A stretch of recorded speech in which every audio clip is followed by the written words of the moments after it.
The idea, when it first occurred to Dr. Feldenkrais, was not when he actually got injured, which you can find that story in many places, in this website and other websites.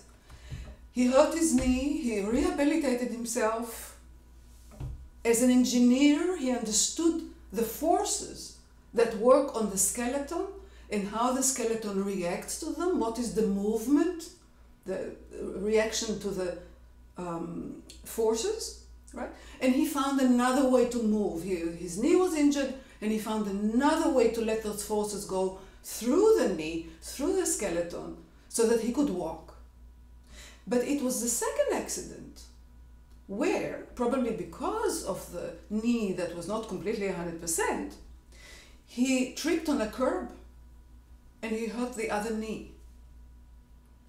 And on his way, he needed to get himself somewhere to deal with that. And those few steps that he started to take, and all of a sudden, the knee that was before the bad knee was perfectly okay. He took the job of the good knee, didn't hurt, and he could get himself to deal with the other knee. And for him, he never took a phenomenon for granted. That something happens, he thought about it. And after a Feldenkrais training, this is what you would do. You will take nothing for granted.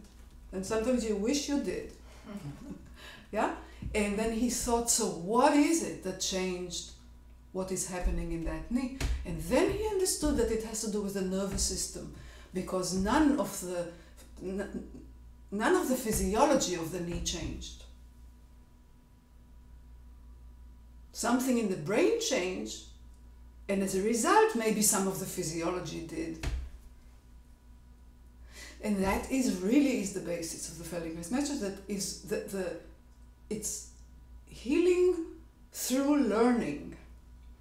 And then the learning is integrated in the person the way that particular person needs it to be. And not the same thing is not true for every person. It's not something that is prescribed.